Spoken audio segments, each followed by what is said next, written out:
TV prime time समाचार में आपका स्वागत है।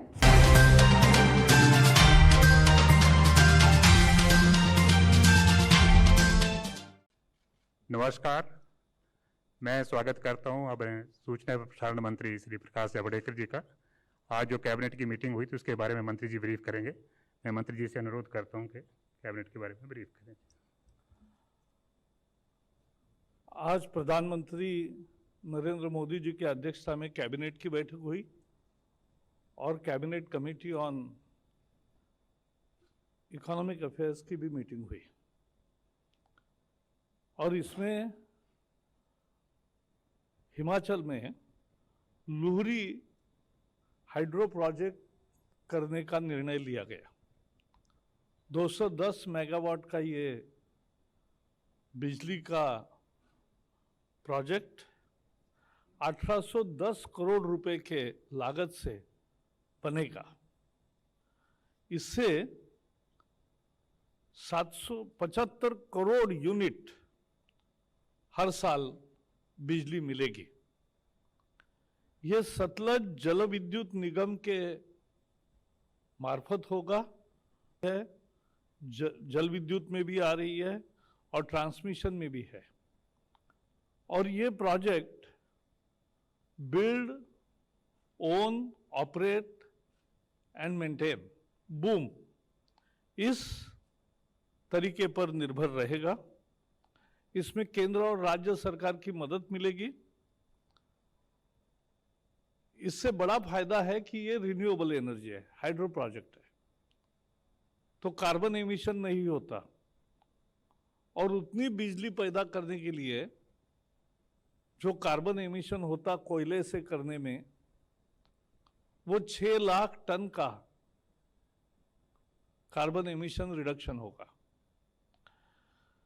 तो ये बहुत महत्वपूर्ण है। इससे 2000 लोगों को प्रत्यक्ष और अप्रत्यक्ष रोजगार के अवसर मिलेंगे। हिमाचल को 1140 करोड़ रुपए की बिजली मुफ्त मिलेगी और जो प्रकल्प बाधित है उन लोगों को 10 साल के लिए हर एक परिवार को 100 यूनिट बिजली मुफ्त मिलेगी। तो ये सबके फायदेमंद एक नया इंफ्रास्ट्रक्चर प्रोजेक्ट आज मंजूर किया है। इसका अहम महत्व है। 4 समझौते भी हुए, 3 मेमोरेंडम ऑफ अंडरस्टैंडिंग है और एक एग्रीमेंट है। भारत और इजरायल के बीच में हेल्थ और मेडिसिन के क्षेत्र में और भारत और इंग्लैंड के बीच में भी स्वास्थ्य की सेवाओं के बारे में, मेडिकल प्रोडक्ट्स रेगुलेशन के संबंध में समझौते हुए हैं। भारत इंग्लैंड के दरमियान और एक समझौता हुआ है टेलीकम्युनिकेशन और आईसीटी के बारे में। दोनों देश सहयोग से काम करेंगे। और एक भारत और स्पेन में समझौता हुआ है जिसमें scientific and technical collaboration in astronomy ये तैयार करने का दोनों का तय हुआ है। तो ये समझौते भी महत्वपूर्ण है। आज कैबिनेट के में चर्चा भी हुई कि देश में, और मैं बताना चाहता हूं जानबूझ के कि ये समझना भी चाहिए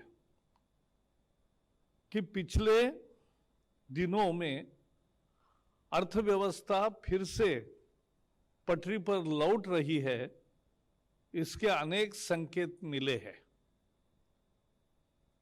बिजली की मांग 12% बढ़ी है और आपको पता है इस बार अगस्त, सितंबर, अक्टूबर में जब खेती में ज्यादा बिजली खपत होती है, इस साल बारिश के कारण नहीं हुई। तो अच्छी बारिश के चलते बिजली की मांग खेती क्षेत्र में कम रहने के बावजूद, और रेलवे की मांग भी अभी पूरी सर्विस शुरू नहीं हुई है और कुछ जगह बाधित भी है व्यवस्था, और इसलिए बिजली की मांग कम होने के बावजूद भी मांग 12% बढ़ी है। इसका मतलब उद्योगों में बढ़ा है, तो ये एक बड़ा अच्छा संकेत है। जीएसटी पिछले साल के अक्टूबर में जितना मिला था उससे ज्यादा 1,05,000 करोड़ रुपए अक्टूबर महीने में प्राप्त हुआ। एक तरह से सभी क्षेत्रों में एक सतत मांग का विकास, सस्टेनेबल डेवलपमेंट इन डिमांड, ये नजर आ रही है। इनपुट यूज करते हैं उत्पादन के लिए, उसकी खरीद भी बढ़ी है, यानी उत्पादन बढ़ने का प्लानिंग है और उत्पादन बढ़ रहा है, इसके लिए ज्यादा माल खरीद हो रही है, उसका इनपुट, ये बहुत महत्वपूर्ण है। स्टील और अन्य क्षेत्रों में एक्सपोर्ट भी बढ़ा है और मांग भी बढ़ी है। डिजिटल ट्रांजैक्शंस अब 200 करोड़ के पार तो यूपीआई के ट्रांजैक्शंस हो गए। रेलवे फ्रेट माल ढुलाई में भी आय बढ़ी है, और पंजाब में रोकी गई है तो भी देश भर में माल ढुलाई बढ़ी है।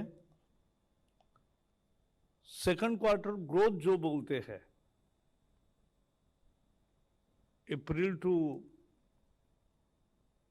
और जून के बाद जुलाई, अगस्त, सितंबर, दूसरे क्वार्टर की वो ग्रोथ भी बहुत अच्छी है। जितने रिजल्ट्स सामने आ रहे हैं लिस्टेड कंपनियों के, टर्नओवर बढ़ा है, प्रॉफिट्स भी बढ़े हैं, इन्वेस्टमेंट बढ़ी है, एफडीआई भी बढ़ा है। तो अर्थव्यवस्था के सब क्षेत्रों से मिल रहे हैं कि अर्थव्यवस्था बहुत जल्दी पटरी पर लौट रही है। So friends, today cabinet met under the chairmanship of Prime Minister Narendra Modi. In Cabinet Committee on Economic Affairs, a major decision to start 210 megawatt Luhari hydro power project was taken. This is with the investment of 1,810 crore rupees. This will generate, every year it will generate 75 crore units. This will be done by Satluj Jal Vidyut Nigam on the principle of BOOM, build, own, operate and maintain. This will be supported by central and state governments. This will be completed in 5 years, and the electricity generation will start from there on. This is because it is a renewable energy, it's a clean energy. It ultimately impacts into reduction of carbon emissions. It will provide jobs to 2,000 people, and Himachal will get free power to the tune of 1,140 crore rupees. And project affected persons, the families, will get 100 units per month for 10 years. So that will be. We have also passed today one agreement and 3 MOUs between India and Israel, India, England on the health sector, and India, England on the cooperation in the field of telecommunication and ICTs, and India and Spain in the field of astrophysics. So this is important. It was also discussed that the economy is coming on track at a more speed than expected. There are many indicators which are very positive. GST collection in October, which is more than the October last year, is 1,05,000 crores. The power demand has increased by 12%. And as you know, this year the demand for power from agricultural sector was less because of very good rains and because of agitations and not fully operational, railway demand for power was also less. Despite these two facts, 12% increase in power indicates a complete return to normalcy on the production sector in major sectors. There is a sustainable development of demand in all fields. The input purchase for manufacturing is rising. The steel and other sectors are witnessing growth both in export and demand. Digital transactions have increased exponentially. Railway freight in October has increased by 15%, despite, as I said, that stoppage of railway at some places. Second quarter growth of listed companies, where profits and turnover both are increased. Investment FDI, that also both indicators have increased. So thus, it is very clear that our economy is coming on track despite the pandemic we have gone through and the world has experienced. That's all from my side. Any questions? धन्यवाद sir.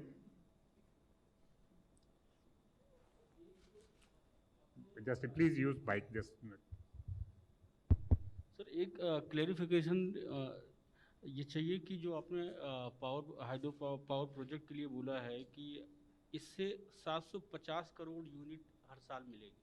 जी, 750 नहीं, 75 करोड़. 75 करोड़. हाँ. 14. Namaskar, Prakash ji. I'm Sanjeev Chopra from PTI. I want to draw your attention to the rail and road blockade in Punjab. You know that the crisis is brewing there, and there is shortage of coal and other essential commodities. And the Chief Minister accused the centre that he said he's talked to the railway minister, and he's assured of his support, but the centre is not cooperating. This is what he's said. He's on a dharna in Delhi for other reasons, on the farm bills only. So he's said that he sought the cooperation of the central government. Punjab में 32 जगह railway की यातायात ठप हुई है और इसके कारण पंजाब और उसके आगे जाने वाली railway both goods and passenger services are impacted. ये पंजाब सरकार की अकर्मण्यता के कारण है. Essentially, law and order is responsibility of state government. It can have dialogue with farmers and solve the matter, but they have not done. केंद्र ने कुछ नहीं अन्याय किया. जितनी बिजली उनको कोटे से मिलती है, सेंट्रल कोटे से, उतनी पूरी की पूरी बिजली केंद्र सरकार मुहैया करा रही है, सुनिश्चित कर रही है. और जैसे मैंने कहा, देश के अन्य हिस्सों में मांग बढ़ी है, फिर भी कर रहे. और दूसरा मुद्दा क्या था? आंदोलन पंजाब में ही चालू है और उसका मुद्दा था एमएसपी, उसका मुद्दा था एपीएमसी. अब दोनों में प्रोक्योरमेंट हुई है और पिछले साल के तुलना में पंजाब के किसानों ने ज्यादा धान मार्केट में लाया है और एमएसपी के आधार पर, जो बढ़ी हुई एमएसपी है उसके आधार पर खरीद की है, बेची है। पिछले साल 122 लाख मीट्रिक टन इतना धान पंजाब में किसानों ने बेचा था और सरकार ने खरीद की थी। इस साल अभी तक, कल तक 158 lakh metric ton, it's nearly 25% increase. तो ये 122 लाख मीट्रिक टन से 158 लाख मीट्रिक टन, इतना ज्यादा धान किसानों ने बेचा है। तो किसानों ने तो पंजाब में जो लक्ष्य था कि कितना धान खरीद होगा, उसका 95% तो हो गया। तो इसका मतलब किसानों ने तो दिया है। अब कुछ राजनीतिक आंदोलन चलेगा तो उसको डील करना और उसको समझाना और रेलवे ट्रैक खाली करना, ये राज्य सरकार की जिम्मेवारी है। राज्य सरकार का ये कहना कि कुछ चीजों के लिए अलाउ किया है, ये कैसे तय होगा? क्या आप वहन कर रहे हो? कुछ ड्राइवर को, गार्ड को हो गया, मालगाड़ी में केवल 2 ही लोग होते हैं, तो ऐसे कैसे होगा? ट्रैक खाली हो और सभी किसानों से बात करके सरकार ढंग से तैयारी करे कि भाई रेलवे शुरू होना सबके हित में है। आज सेना को ठंड में, जो ठंड शुरू हुई है, वहां एलपीजी पहुंचाने में, वहां कपड़े पहुंचाने में, वहां सामान पहुंचाने में सुरक्षा बलों का अगर दिक्कतें आती है तो यह अच्छी चीज नहीं है। और इसलिए सभी यात्री, पैसेंजर ट्रैफिक भी और माल ढुलाई भी दोनों चलना चाहिए। ये मुख्यतः राज्य सरकार की जिम्मेवारी है, जो किसानों से संवाद करके, क्योंकि किसानों ने तो 158 लाख टन धान बेचा है। तो वो तो मार्केट में आए हैं, उनको एमएसपी मिला है, बढ़ा हुआ एमएसपी मिला है। तो आम किसान तो इसमें बाजार में आया है और नई व्यवस्था में उनका विश्वास है। ये उन्होंने अपनी एक्शन से दिखाया है। अब जो होना है वो सरकार ने करना है, पंजाब सरकार ने करना है, और केंद्र सरकार जल्दी से जल्दी रेलवे यातायात शुरू करना चाहती है देश के हित में। 81. With regard to the power sector, you said there was an increase. Is it an increase in power generation or is there also an increase in power consumption? Power consumption, when power consumption increases, that means to that extent power generation also increases. But we have installed capacity. It cannot increase within days. But we have installed capacities and we are using more now. 262. Prakash ji, मेरा सवाल पंजाब से ही जुड़ा हुआ है। अमरिंदर सिंह जी ने ये भी कहा कि 5 एकड़ से कम वाले जो किसान हैं, उनको जब जरूरत पड़ती है तो रात में वो आड़तियों का दरवाजा खटखटाते हैं। ये एक सिस्टम है, इस सिस्टम को केंद्र सरकार खत्म करना चाहती है और अडानी और अंबानी के हाथ में किसानों का जिम्मा देना चाहती है। अरे इस साल सरकार ने ही खरीद किया जो हर साल होगा। ये बताया है कि सरकार की खरीद जारी रहेगी। इस साल 158 लाख टन सरकार ने खरीद किया है धान, और किसानों ने दिया है, लाखों किसानों ने दे दिया है। उनका विश्वास है नए सिस्टम में। किसी ने ये नहीं कहा कि मंडी बंद हो गई, एमएसपी बंद। जो दुष्प्रचार हुआ वो गलत था, ये भी सच साबित हुआ है। Last question, number 6. बंगाल में एमएसपी और ये जो है ये सब चीज़ें नहीं लागू किया जाएगा, बंगाल सरकार ने बोला है। नंबर 1। नंबर 2, बंगाल में रेलवे के लिए अभी क्या फाइनल डिसीजन हो रहा है लोकल ट्रेन चलाने के लिए? बंगाल में लोकल ट्रेन के लिए मीटिंग हो रही थी कल, लेकिन उसका कुछ डिसीजन अभी तक वो नहीं तो आया। रेलवे मंत्रालय आपको बताएगा, क्योंकि हर राज्य की जानकारी नहीं, लेकिन मैं वेस्ट बंगाल का बताता हूँ। वहाँ धान का खरीद का मुद्दा या इस सीजन में केंद्रीय खरीद का मुद्दा नहीं होता है, तो वहाँ ये कोई विवाद का या किसी चीज़ का मतलब ये नहीं है। पंजाब पंजाब की समस्या अलग है, क्योंकि वहाँ आंदोलन चल रहा था, और लेकिन ये भी साबित हो गया कि किसान धान बेच रहा है और एमएसपी उसको मिल रही है, और बढ़ी हुई एमएसपी मिल रही है, इसलिए वो खुश है, इसलिए वो बेच रहा है। और 5 एकड़ के नीचे आड़तिया को, ये तो कभी कभी लगता है कि ये आड़तियों के हित में आंदोलन है क्या?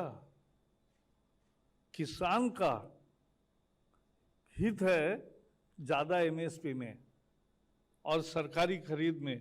वो हुआ है, जो प्रत्यक्ष हुआ है उसको और सब। धन्यवाद सर। सबको थैंक यू बहुत बहुत थैंक यू वेरी धन्यवाद। मच।